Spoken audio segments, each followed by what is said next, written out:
అయ్యా అక్కడ కోమటిరెడ్డి గారు సినిమా ఫోటోగ్రాఫ్ మినిస్టర్ గా ఉన్నారు, పవన్ కళ్యాణ్ గారు సినిమాలు ఆడించారట.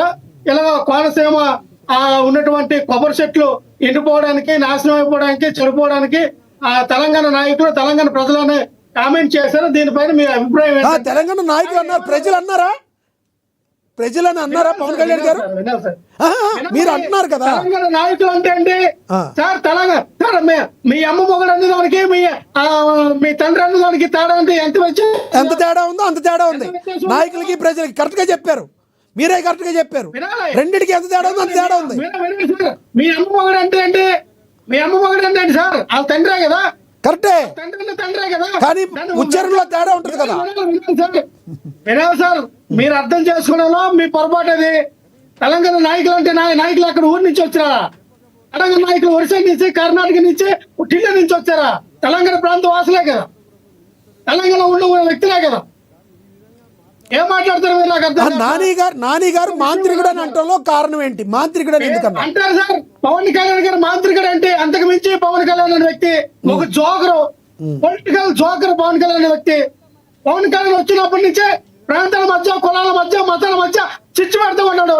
నేను ఎప్పుడు చూడాల, నాకు రాజకీయాలు అడుగుపెట్టినప్పటి నుంచి నాకు తెలిసినంత వరకు, నాకు తెలిసినంత వరకు చంద్రబాబు నాయుడు ఎప్పుడు ఇటువంటి చంద్రబాబు నాయుడు తన జీవితం నాకు చేస్తాడని నేను అనుకోను.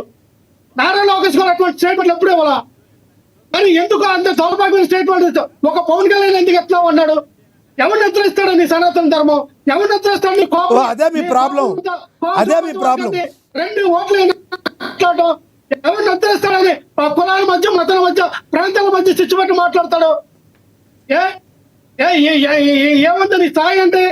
నీకన్నా మహానుభావులు ఆ కాలగర్భంలో కలిసిపోయారు. నేను పెద్ద పోటీగాడువా? నీకు మించిన తలపడి కరెక్ట్ మీరు చెప్పింది. ఆయన కావాలంటే జగన్మోహన్ రెడ్డి గారి ఉదాహరణగా చూపించవచ్చు. పెద్ద పోటీగాడిగా ఉన్న జగన్మోహన్ రెడ్డి గారు కాలగర్భంలో కలిసిపోయినట్టు 11కు పడిపోయారని ఉదాహరణ చూపించవచ్చు అంటారా? కాలగర్భంలో కలిసిపోతున్న పవన్ కళ్యాణ్ అదేనండి, కాలగర్భంలో కలిసిపోతాక రెడీగా ఉన్న 150 నుంచి 11కు పడిపోయిన జగన్మోహన్ రెడ్డి గారిని ఉదాహరణగా చూపించి బాబు పవన్ కళ్యాణ్ మారని చెప్పొచ్చా?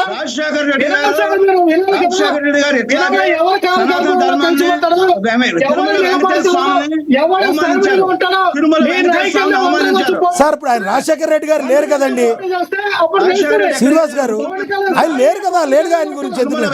అది అయిపోయింది పంచాయతీ. ఎక్కడికి వెళ్ళాడు చెప్పమని చెప్పండి. వ్యక్తిగతంగా మాట్లాడద్దు, తప్పండి. ఏం మాట్లాడుతున్నారు మీరు? వ్యక్తిగతంగా మాట్లాడద్దు మీరు. ఏం మాట్లాడుతున్నారు మీరు? అవును, ఏకవచనంతో ఎందుకు మాట్లాడతారు అలా?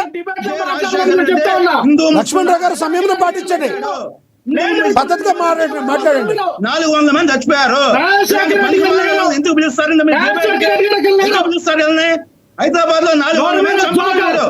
హైదరాబాద్ లో హిందూ ముస్లిం శ్రీనివాస్ గారు ఆగండి సార్. శ్రీనివాస్ గారు మీరు ఇంకా సిగ్గులేక మాట్లాడతారు మీరు.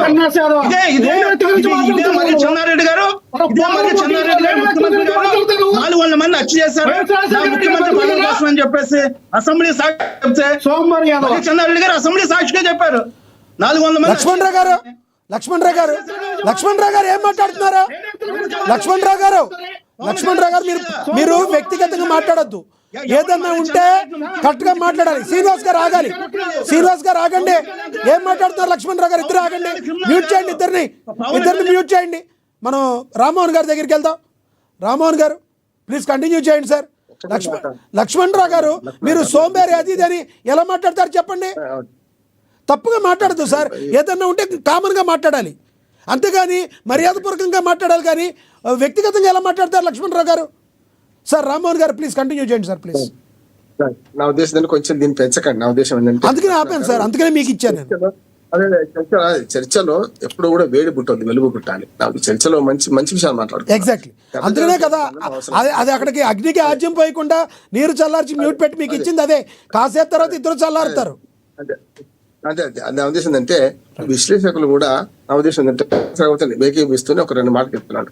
గతజల సేతు బంధనం వద్దు అంటున్నాడు శ్రీనివాసరావు గారు కూడా. ఎందుకంటే గతంలో ఏం జరిగిందంటే ఉద్యమ సమయంలో ఇటుపక్క మాట్లాడు అటుపక్క మాట్లాడు. నేను అప్పుడు కూడా చాలా వ్యాసాలు రాశాను. ఇప్పుడు ఏదైతే రాజశేఖర రెడ్డి గారు కర్నూలు దాటగానే ఆయన ఏమన్నాడంటే తెలంగాణకు పోతే వీసా కావాల్సి వస్తుంది, తెలంగాణ విడిపోవద్దని కోరుకోని మాట్లాడాడు. అది తప్పే.